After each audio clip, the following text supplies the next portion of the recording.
તમામ બહેનો, માતાઓ, વડીલો અને યુવાન દોસ્તો, ફક્ત બે ચાર વાત તમારી વચ્ચે કરવી છે. આ દાહોદ એટલે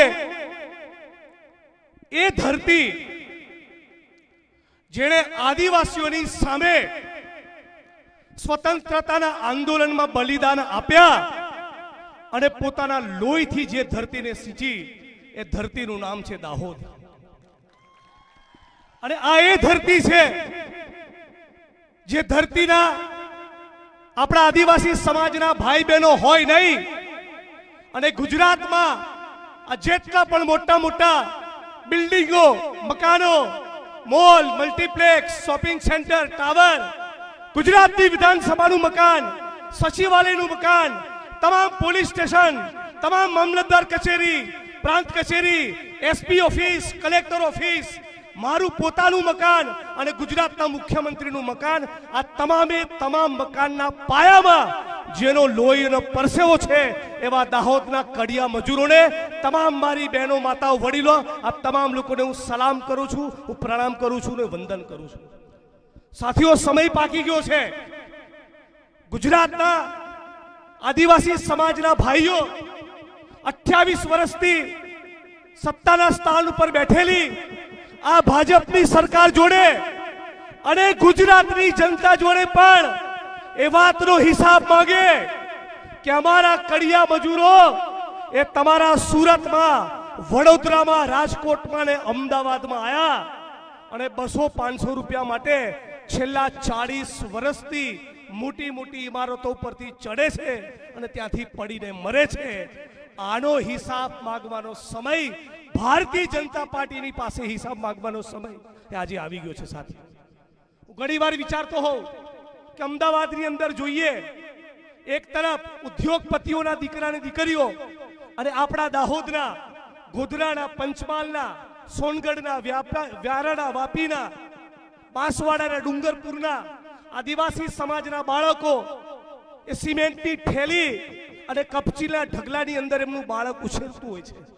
એક તરફ મોટા મોટા પૂંજીપતિઓના દીકરા દીકરીઓ અંગ્રેજી માધ્યમની સ્કૂલોમાં ભણતા હોય અને આપણું આદિવાસીનું બાળક એ સિમેન્ટની થેલી અને કપચીની ઢગલીની વચ્ચે ઉછળતું હોય. આ ભારતીય જનતા પાર્ટીએ છેલ્લા 28 વર્ષમાં કરેલો વિકાસ છે. આજે પણ ગુજરાતની અંદર જે 100 માંથી 40-45 બાળકો કુપોષિત છે, એમાંના મોટા ભાગના બાળકો એ દલિત, આદિવાસી અને ઓબીસી સમાજના બાળકો છે. આપણા ગુજરાતની અંદર કોંગ્રેસની સરકારે, યુપીએની સરકારે જે જંગલ જમીનનો કાયદો આપ્યો, એ જંગલ જમીનના કાયદા હેઠળ આદિવાસી સમાજને જે જંગલ જમીન આપવાની થાય એના 50 થી 52% આદિવાસીઓના દાવા આજે પણ ભારતીય જનતા પાર્ટીની સરકાર મંજૂર કરતી નથી.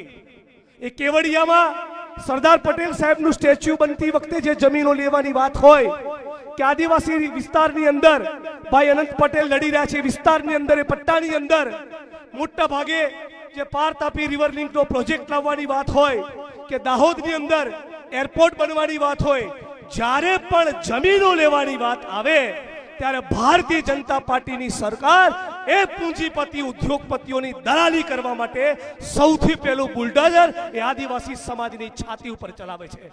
અને એટલા માટે હું નવી પેઢીના આદિવાસી યુવાનોને ખાસ અપીલ કરવા આવ્યો છું કે તમે તૈયાર થઈ જાઓ, નક્કી કરી લો કે આ ગુજરાતમાં ક્રાંતિથી ઓછું કંઈ કરવું નથી. ક્રાંતિ, ઇન્કલાબ કરવો છે, ઇન્કલાબ.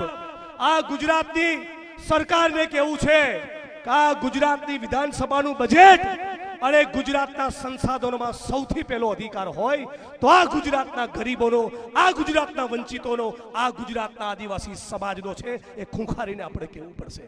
આપણે બધા સાથે મળીને નારો લગાવીએ છીએ કે જય જોહાર કા નારા હૈ, ભારત દેશ હમારા હૈ. હું તમને આમંત્રણ આપું છું કે આ નારો લગાવવા ગાંધીનગર આવો.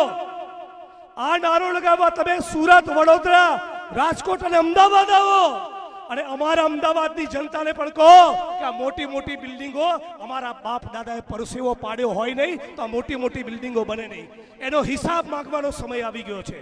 જંગલ જમીનના પટ્ટા આપતા નથી, પૈસાનો કાયદો લાગુ કરતા નથી અને મનરેગા જેવી યોજના જે સોનિયા ગાંધીજીનું વિઝન હતું, શેના માટે કોંગ્રેસ પાર્ટી યોજના બનાવી કે આપણા દેશમાં એક વર્ગ ખેડૂત છે, એક વર્ગ દાડીઓ ખેત મજૂર છે.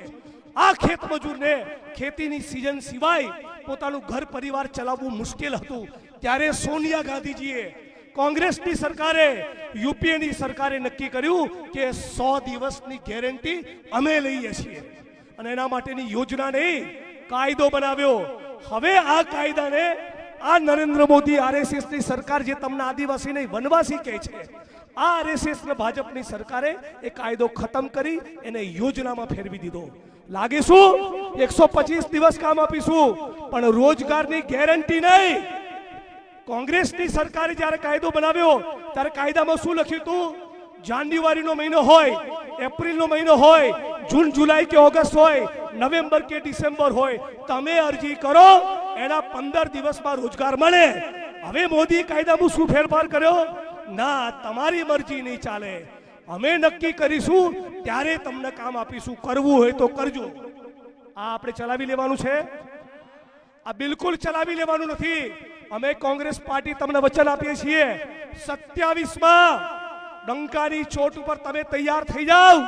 27માં જ્યારે ગુજરાતની અંદર કોંગ્રેસ પાર્ટીની સરકાર બનશે તો જેટલા પણ જંગલ જમીનના દાવા છે એ 6-12 મહિનામાં એનો નિકાલ કરીશું અને આ મનરેગાનો જે કાયદો છે એને હતીય પરિસ્થિતિમાં લાવીશું.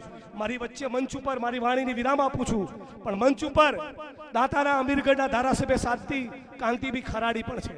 હમણાં તમે જોયું હશે અંબાજીની અંદર જે ઘટના બની. આ મંચ ઉપરથી કોંગ્રેસ પરિવાર વતી કહેવા માંગુ છું કે પોલીસનો કોઈ પણ માણસ હોય, નાના કર્મચારી માટે પ્રેમ છે, લાગણી છે, એ પણ દલિત, આદિવાસી, ઓબીસી, કિસાન, મજદૂરનો દીકરો છે. પણ પોલીસના ઉચ્ચ અધિકારીઓને જો ચરબી હોય અને જંગલ ખાતાવાળાને બહુ ચરબી હોય તો કહી દેવાના છીએ. આખા ગુજરાતની અંદર જે જિલ્લામાં, જે તાલુકામાં અમારા આદિવાસી સમાજના માણસોને તમે રંજાડ્યા છે ને, બધાની ફાઇલ તૈયાર કરીને સરકાર બન્યાને 1 વર્ષમાં તમારો હિસાબ કરીશું, જેથી ફરી કોઈ આદિવાસીનું નામ ના લે. તો સાથીઓ, મારી વાણીને વિરામ આપું છું. આપ તમામ લોકોએ આ જન આક્રોશ રેલીમાં પૂરી તાકાત લગાવી, પોતાની શક્તિ લગાડી. એના માટે ફરી એકવાર દાહોદ જિલ્લા કોંગ્રેસ જિલ્લા પ્રમુખ નીનાભાઈને અભિનંદન આપું છું. અને આપણી વચ્ચે મહેશભાઈ વસાવા જોડાઈ રહ્યા છે, એમના માટે પણ જબરદસ્ત તાળીઓનો આવકાર થઈ જાય. આપણે બધા જ સાથે મળીને આ ગુજરાતમાં ગરીબોની, પીડિતોની, શોષિતોની અને વંચિતોની સરકાર બને. સરકાર એની બને જે કાળી મજૂરી કરે છે, પરસેવો પાડે છે, ઉદ્યોગપતિઓની નહીં. જય ભીમ, જય આદિવાસી, જય ભારત, જય કોંગ્રેસ.